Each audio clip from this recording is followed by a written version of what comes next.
Hola, ¿qué tal? Tengan todos muy buenas tardes. Es un gusto y un privilegio estar con ustedes aquí para darle continuidad a la cuarta sesión del módulo uno, en el cual estuvimos hablando de algunos aspectos sobre la ética y la salud mental enfocada específicamente para el profesional de la homeopatía, pero también para otras personas interesadas en el tema, ya que el tema sí da mucho de qué hablar y los aspectos de ética son temas que normalmente no se les da el valor que se requiere y tristemente solamente se le toma en cuenta cuando alguien tiene dificultades de tipo ético o peor aún de tipo legal. Entonces, para darle continuidad a este tema de esta cuarta sesión del módulo uno, ya hablamos de algunos aspectos sobre los pilares fundamentales de la bioética, pero ahora vamos a ver el estigma. El estigma y la escucha, ¿qué efecto tiene en el paciente con algunas deficiencias en su salud en el área mental emocional? Y este territorio es especialmente importante. ¿Por qué? Porque venimos a hablar del estigma, pero no como un concepto sociológico abstracto. Vamos a hablar del estigma como algo que ya está presente en, en la sala de espera o incluso en nuestro propio consultorio, ¿sí? Antes de que el paciente nos dé los primeros datos o lo estemos observando, sus circunstancias, su situación, su apariencia o aquellos signos que nosotros podamos percibir con nuestros cinco sentidos, ¿sí? Son circunstancias que el paciente ya trae de antemano, ¿sí? Entonces, antes de que el paciente abra la boca como un peso invisible, el paciente carga desde mucho tiempo, varía de paciente a paciente, antes de llegar a nuestra consulta. Y vamos a ver cómo la forma en la que escuchamos puede ser por sí sola un acto terapéutico. Es decir, ya la escucha atenta, que le estemos prestando atención a nuestro paciente, ya está corriendo la terapéutica del paciente. Pero obviamente se necesita una escucha de calidad y de ciertas características. Bueno, antes que nada tenemos que considerar el peso invisible del estigma. Me gustaría que pensáramos un momento en lo que ocurre antes de que un paciente con algún trastorno mental llegue a nuestra consulta. Quizá ya han pasado semanas, meses o incluso a veces años decidiendo si contacta a alguien para contarle o compartir lo que le está ocurriendo. Ha evaluado a cada persona de su entorno y quizá ya lo ha pensado. Y se pregunta, ¿esta persona me va a juzgar? ¿Me va a ver diferente? ¿Va a hablar con otros de mis circunstancias o de mi situación? Incluso es probable que este paciente ya haya ensayado versiones abreviadas de su historia, versiones que omiten lo más importante o lo que el paciente considere quizá más penoso o inquietante o anormal, etcétera, lo que él mismo esté juzgando sobre sus circunstancias personales. ¿Por qué? Porque lo más importante es quizá también lo que más pena o incluso vergüenza le produce al paciente. ¿Sí? Cuando esa persona cruza la puerta de nuestra consulta, la pregunta no solo es cuál es el remedio. En este caso, quizá una pregunta con un tono más urgente pudiera ser, ¿cómo creo que las condiciones para la que esta persona puede decidir, quizá por primera vez en su vida, o lo que realmente le pasa? Esta pregunta es técnica, pero también es ética al mismo tiempo. Ahora, ¿qué tal el proceso de estigmatización? Fíjense que el estigma no es un fenómeno simple. Es un proceso que se constituye en tres niveles que se refuerzan mutuamente. En el núcleo están los estereotipos, las creencias sociales que ya han sido consolidadas sobre las personas con trastornos mentales. Se tiene el estigma de que son peligrosas, son impredecibles, son débiles de carácter. Estas creencias no llegan de la nada. Se transmiten de generación en generación a través de la cultura, los medios, el lenguaje cotidiano, las redes sociales, las películas, etcétera, por diferentes canales. Alrededor de estos estereotipos también están los prejuicios. Sí, las cargas emocionales que los acompañan. El miedo quizá es el más potente, miedo a la peligrosidad, miedo a lo incomprensible, también a la lástima, tener o sentir lástima, que es una forma de distancia disfrazada de compasión. Y en el exterior está la discriminación, el perjuicio, o mejor dicho, prejuicio, de prejuzgar, convertido en acción. La exclusión del mercado laboral, el aislamiento social, el maltrato institucional. Pero de todo esto lo que nos importa a nosotros como terapeutas es entender que cuando el paciente llega a nuestra consulta ya ha pasado por este proceso, ha sido etiquetado, ha sido temido, ha sido compadecido, ha sido excluido y esto por supuesto deja una marca.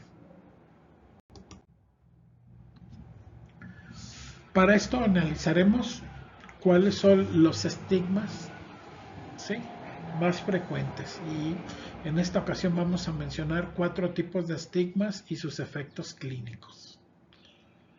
Ya mencionamos pues que hay 4 tipos de estigma que como homeópatas nos importa conocer porque cada uno modula de manera diferente cómo el paciente llega a nuestra consulta. El estigma público es el que viene de la sociedad. Su efecto clínico más directo es la demora en buscar ayuda. El paciente sabe que si pide ayuda va a quedar catalogado.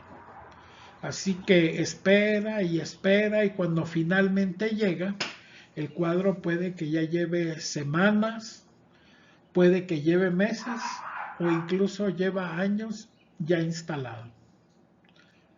El siguiente estigma, ¿sí?, es el autoestigma.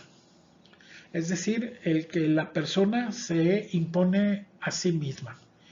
Y este de alguna manera pudiera ser considerado el más dañino de todos. Es cuando la persona internaliza estereotipos sociales y los aplica a sí misma. Estoy loco, soy débil, no merezco ayuda. Este autoestigma destruye la autoestima y crea una profecía que se cumple a sí misma. Si creo que no tengo solución, no me voy a comprometer con ningún proceso terapéutico. El estigma familiar, pasando a otro tipo de estigma, es el de la familia que niega el trastorno o que se culpabiliza. En ambos casos, el entorno que debería ser el principal sistema de contención se convierte en un obstáculo adicional. Y el estigma estructural, aparece aquí como cuarto componente de los estigmas, es el que está incorporado en las políticas públicas, en los sistemas de salud, en la falta de recursos para atención psiquiátrica. Este supera nuestra capacidad de acción individual, pero no está fuera de nuestra responsabilidad ética.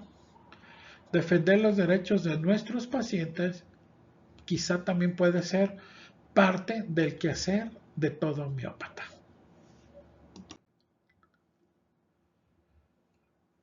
Ya mencionaba yo al principio un punto muy importante que tenía que ver con la medicina narrativa. Rita Caron, que es médica y persona dedicada a la producción literaria, que trabaja en la Universidad de Columbia y hace décadas viene desarrollando algo que llamó medicina narrativa. A partir de una convicción muy simple: la mente humana no procesa la experiencia de manera lógica y abstracta, la procesa de manera narrativa. Las personas no viven hechos, lo que hacen es vivir historias. Fíjense qué punto tan interesante. Las personas no viven hechos, sino viven historias. Y cuando sufren, su sufrimiento tiene forma de relato. Tiene comienzo, tiene personajes y tiene una trama. En el contexto de la consulta homeopática, la medicina narrativa no es solo una técnica para generar rapport, es en un sentido estricto una herramienta diagnóstica de primer orden y muy fundamental. Y lo interesante es que Hahnemann ya lo entendía. En el parágrafo 83 del Organón de la Medicina dice que el médico debe dejar hablar al paciente libremente sin interrumpirlo, escuchando no solo lo que dice, sino también cómo lo dice, las palabras que elige, los silencios que hace, la emoción que tiñe su narración. Todo esto es información que nos permite seleccionar un remedio y, por supuesto, de ser posible, un simílimo. Recordemos que la llave del remedio está en las primeras oraciones. En la mayoría de los casos, no es una regla absoluta, pero sí sucede frecuentemente.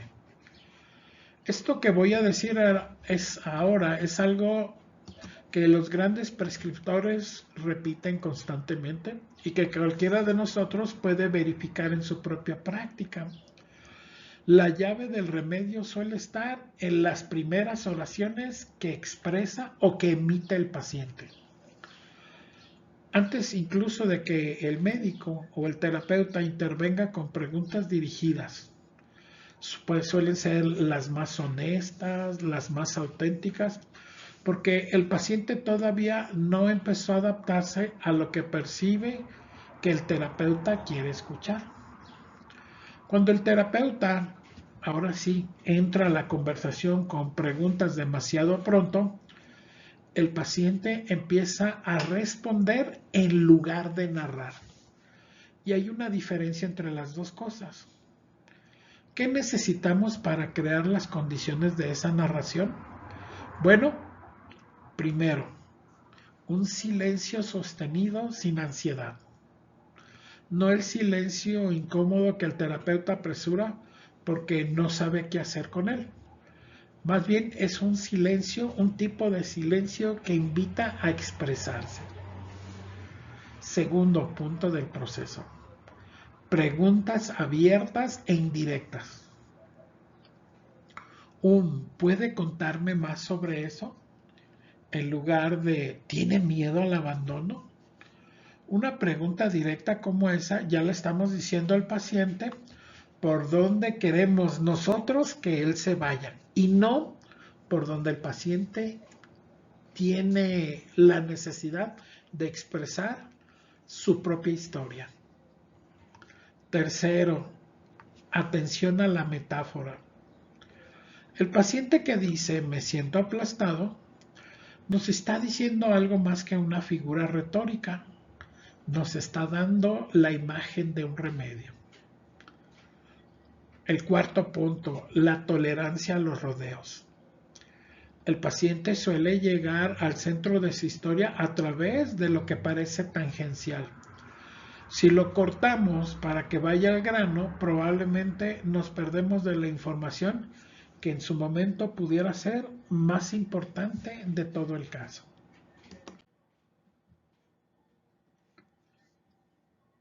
Entonces, ¿qué identifica esta escucha como acto terapéutico? Bueno, para cerrar esta sesión quiero dejar algo que me parece fundamental. Para el paciente que se siente o que literalmente ya está estigmatizado, la calidad de nuestra escucha tiene un valor terapéutico en sí misma, independientemente del remedio que prescribamos al final de cada consulta, incluyendo el placebo. Sentirse escuchado sin juicios, sin apresuramientos, sin que el terapeuta haya huido de lo que se está diciendo, eso es para muchos pacientes la primera experiencia reparadora que tienen. La primera vez que alguien sostiene como son, sin reducirlos, sin etiquetarlos, sin minimizarlos, ¿sí? Eso por sí ya mueve algo en la fuerza vital del paciente.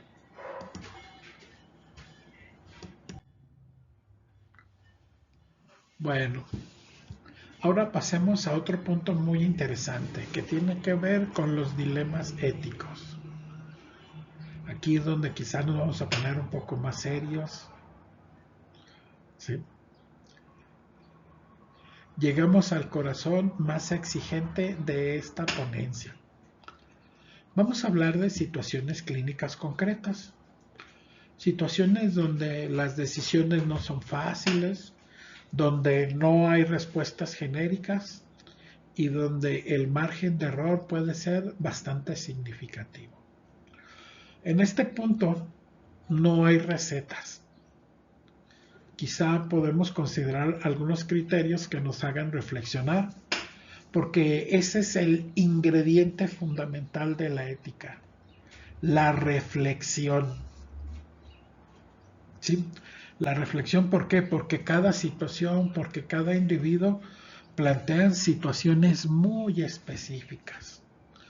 Así es que la ética no tiene respuestas prefabricadas, sino requiere de cada uno de nosotros estar muy atentos y poner todo lo que nuestras capacidades permiten al razonar bien, sobre todo en las condiciones de incertidumbre, es decir, donde no hay una respuesta directa y precisa. Requiere trabajar mentalmente para llegar a ella. El primero y más fundamental criterio ético para el manejo del paciente, sobre todo el paciente con trastorno mental, que ya implica cierto nivel de gravedad, es reconocer de manera honesta los propios límites de la competencia profesional que cada uno tenemos.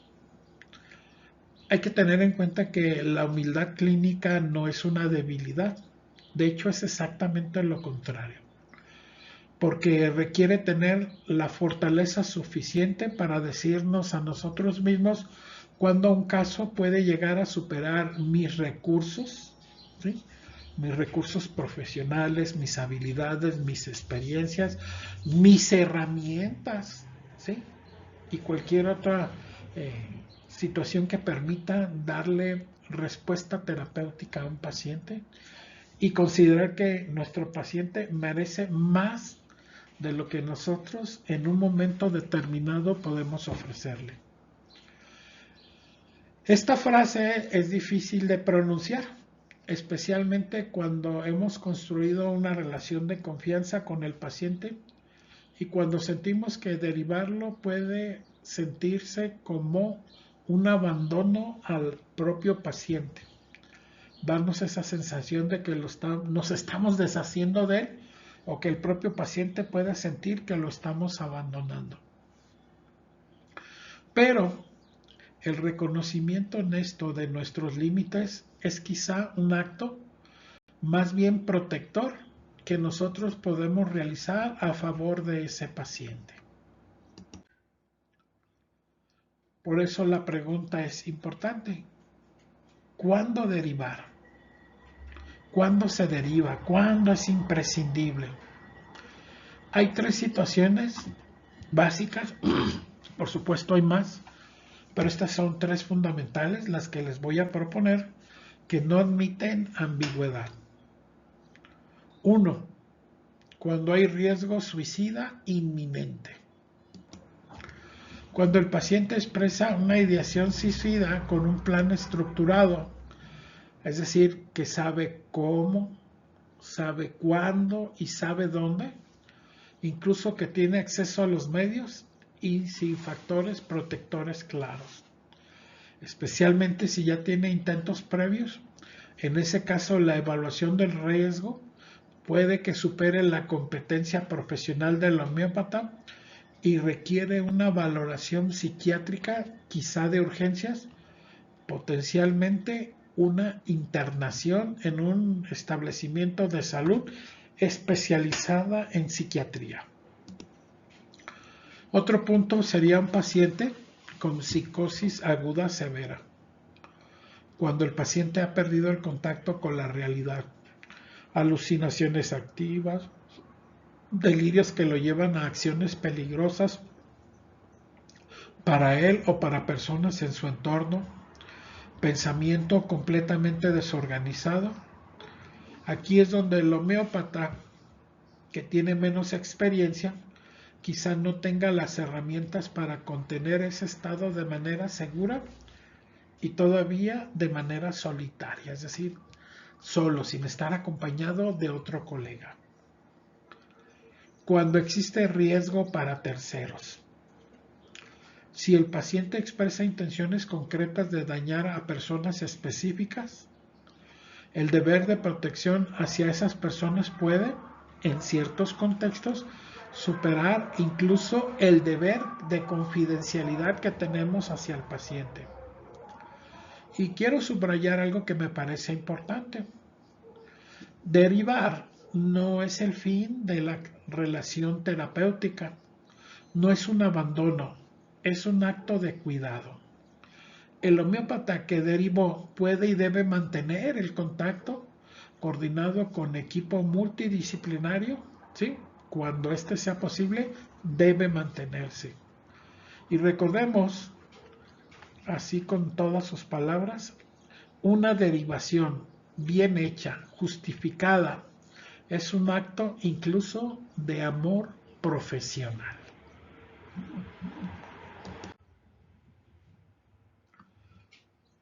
Hablando de coexistencia con medicación alopática, este es probablemente un punto de mucho debate y delicado dentro de la práctica homeopática en todos los aspectos, pero es especialmente relevante cuando tiene este enfoque de salud mental y requiere honestidad intelectual por encima de cualquier lealtad, incluso de tipo filosófica o incluso doctrinal. ¿Sí? Hay dos escenarios muy diferentes que sí es muy importante que necesitamos distinguir. Con ansiolíticos y depresivos a dosis bajas o moderadas, la experiencia clínica de los grandes prescriptores en homeopatía apunta que es viable en la mayoría de los casos trabajar en paralelo con nuestra propuesta terapéutica homeopática, especialmente cuando la imagen del remedio homeopático es clara. La estrategia habitual en estas condiciones o en estas situaciones es prescribir el remedio y observar.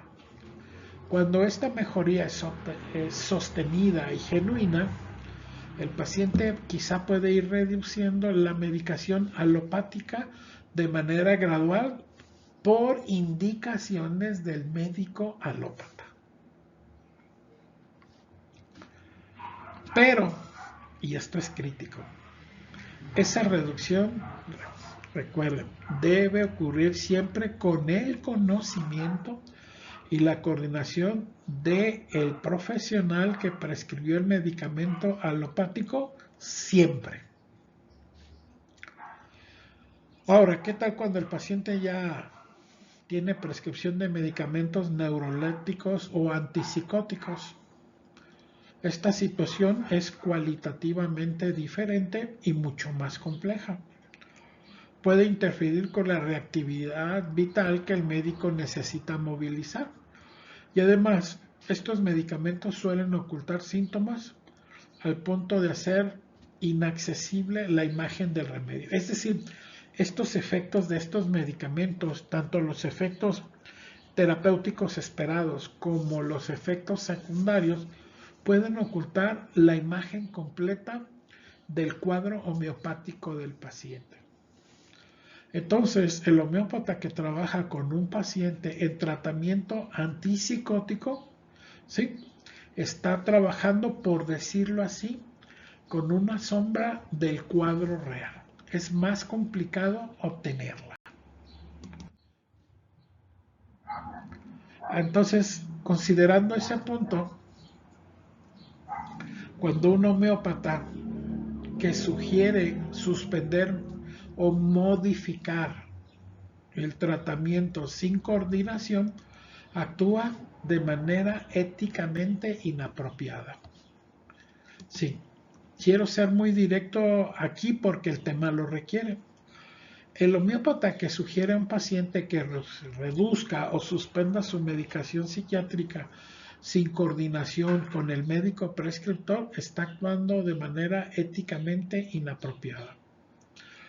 Independientemente de nuestra convicción sobre la eficacia del remedio homeopático que estamos seleccionando, de nuestro muy excelente análisis homeopático, repertorial, todos los antecedentes, incluso independientemente de cuántos años de experiencia tengamos tratando pacientes y en particular pacientes con este tipo de alteraciones de salud, es decir, de salud mental, independientemente de que hayamos visto otros casos similares que incluso pudieron haber sido exitosos, la suspensión abrupta de un antipsicótico puede desencadenar una crisis psicótica severa y eso no es homeopatía. Puede considerarse en algunos casos una verdadera emergencia médica. La única postura éticamente coherente cuando trabajamos con estos pacientes es honestidad con ellos sobre las limitaciones del trabajo y la búsqueda activa de coordinación o de trabajo interdisciplinario. Esto en la realidad es que no nos debilita como homeópatas, de hecho nos hace incluso mejores terapeutas y también nos permite trabajar con otros profesionales del área de salud con mayor confianza, pero sobre todo con mejores posibilidades para nuestro paciente.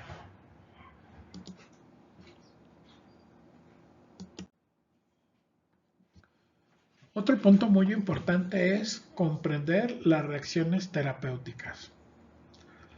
Voy a compartirles un caso que tiene la intención de ilustrar algo que puede confundirnos mucho si no tenemos claro el marco conceptual. Consideren este ejemplo. Una paciente que tiene una fobia severa acompañada de ideación, de intención suicida, recibe un remedio bien indicado. Semanas después, estas ideas o pensamientos suicidas desaparecen, pero comienza a presentar episodios de asma que no tenía desde la infancia. Desde la perspectiva de la medicina convencional, esto quizá pueda interpretarse por otros profesionales no homeópatas como dos problemas que son independientes, que coincidieron en el tiempo o como un posible efecto adverso del remedio. Desde la jerarquía de los planos, especialmente de la escuela del Dr. Vitulcas, en combinación con la ley de Hering, este movimiento es exactamente lo que debe ocurrir en una curación genuina. La enfermedad se está moviendo desde la esfera mental, que es la más profunda, hacia la esfera física, que es la más superficial o periférica, de un nivel menos mental y emocional a uno más físico, de un nivel más grave a uno menos grave, de uno más profundo a uno más superficial. El asma, hasta cierto punto pudiéramos considerar que es menos grave o tiene menos peor pronóstico que la idea de acabar con la vida de una persona, ¿sí? De alguien que tiene esta idea suicida. El plano físico es menos profundo que el plano mental. El movimiento podemos concluir como homeópatas profesionales que va en la dirección correcta. En este caso, la implicación ética es doble. Esta comprensión tiene dos implicaciones éticas concretas. Primera, no interrumpir el proceso terapéutico. Si el homeópata no reconoce este movimiento como una reacción curativa y prescribe un nuevo remedio para eliminar el asma, en este caso que les planteo, ¿sí?, podría invertir el proceso y devolver la enfermedad al plano mental. En este caso, el perjuicio, en caso de que así suceda para el paciente, es muy significativo. Segundo punto, es muy importante explicarle al paciente y a su familia lo que está ocurriendo, de manera comprensible, tranquilizadora, sin trivializar el síntoma físico ni abandonar el seguimiento. El paciente no entiende por qué apareció este asma después de que empezó el tratamiento. Va a pensar que el remedio le hizo daño y el paciente tiene derecho, ¿sí?, y es libre de entenderlo de esa manera. Esta competencia es técnica y ética al mismo tiempo. Requiere conocimiento del profesional de la homeopatía para actuar bien y honestidad para reconocer que este conocimiento incluso pudiera no ser suficiente.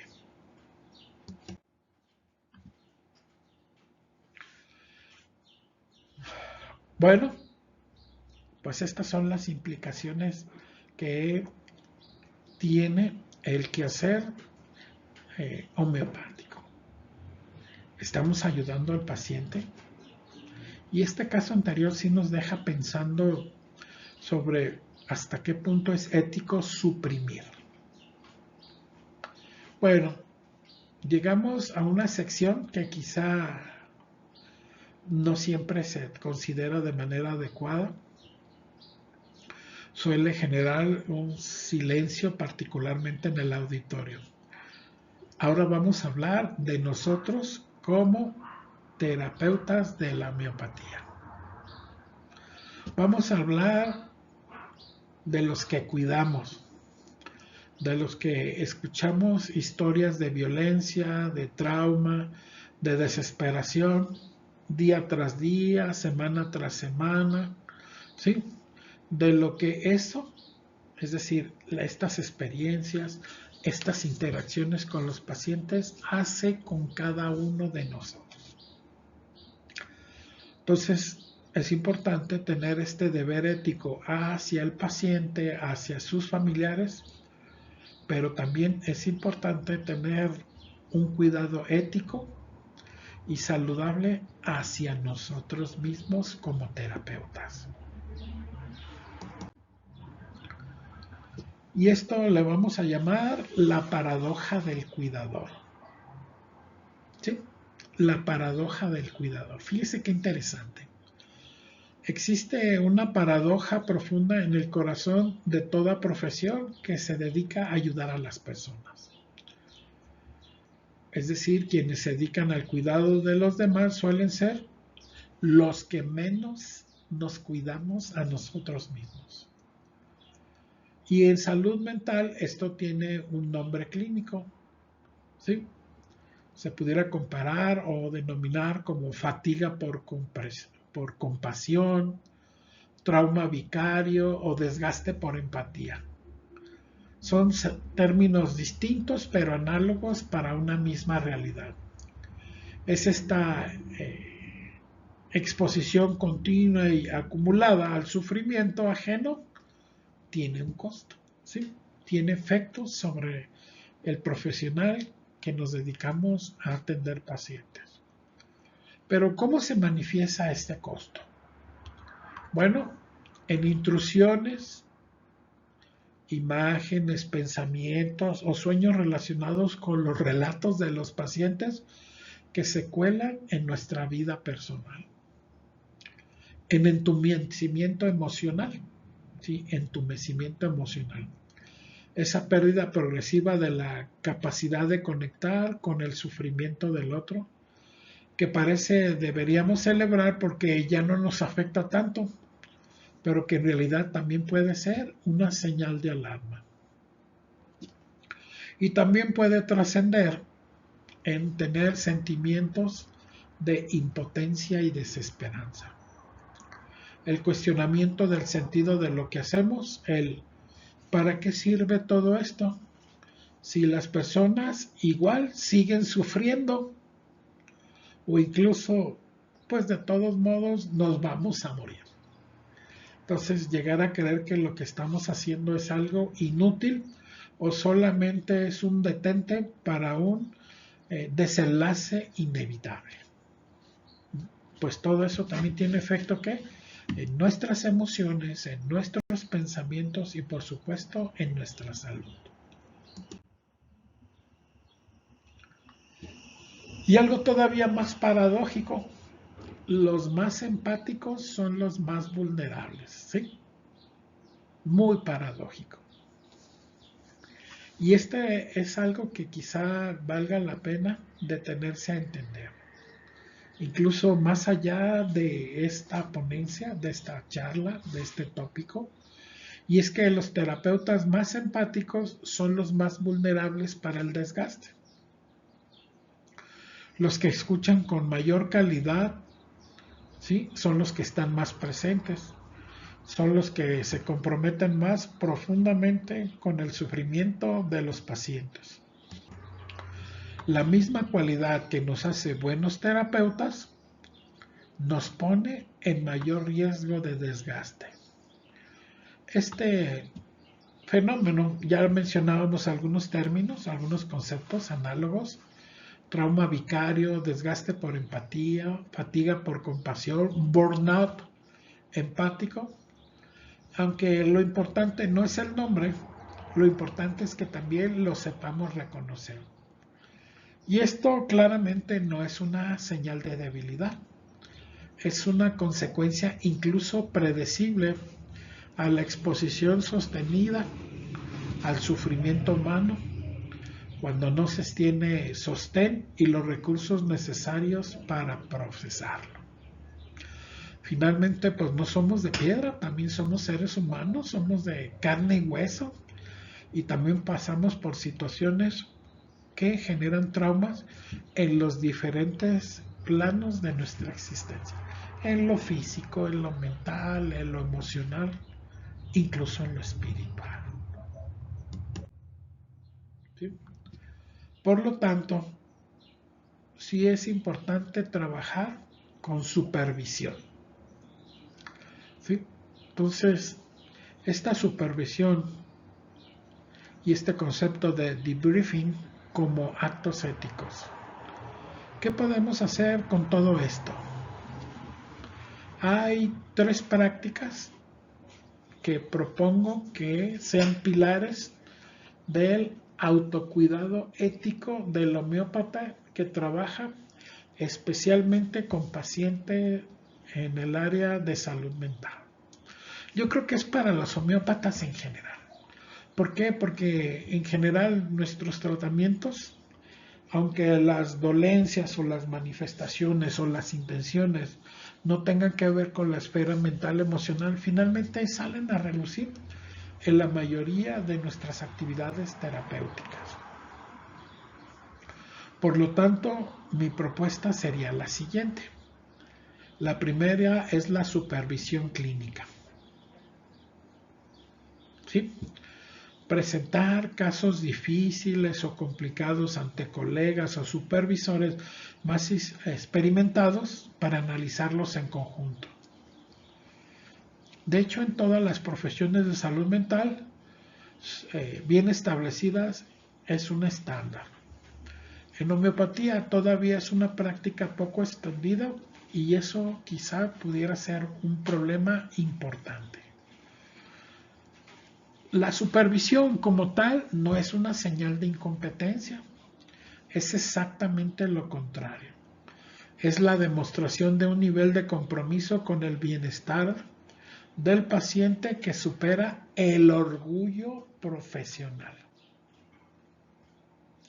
Sí, someterse a la verificación por parte de otros colegas, por supuesto, colegas de confianza, colegas con más experiencia, con más conocimientos, ¿sí? Y recibir retroalimentación de parte de ellos. La segunda propuesta es el debriefing emocional, el espacio de procesamiento de situaciones clínicas especialmente difíciles. Cuando quizás atendemos a un paciente en crisis suicida o cuando un paciente que hemos acompañado durante tiempo realiza un intento, quizá también nosotros necesitamos espacio para procesar estas experiencias. Y si lo hacemos más de una vez o de manera frecuente, la ausencia de este espacio va haciendo que estos impactos emocionales que como terapeutas recibimos voluntaria o involuntaria, bueno, no creo que voluntariamente, involuntariamente sí, de nuestros pacientes. Este impacto se acumula de manera silenciosa. Y la tercera es trabajar en nuestro propio proceso personal. La propia psicoterapia, es decir, la propia asistencia para nosotros con profesionales de la salud mental, ¿sí? O el proceso terapéutico de otro homeópata. Si este está ausente, quizá nos pudiéramos convertir en algo similar o parecido a un instrumento mal afinado que va perdiendo precisión precisamente por estas afectaciones y más en el plano mental emocional. Y quiero tomar con una frase que resume todo.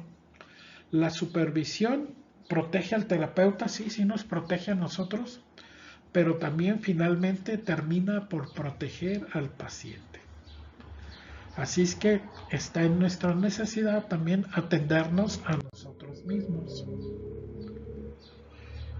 Y es que el autocuidado definitivamente es una necesidad ética, ojo, con nosotros mismos. Quiero expresar lo siguiente de la manera más directa posible.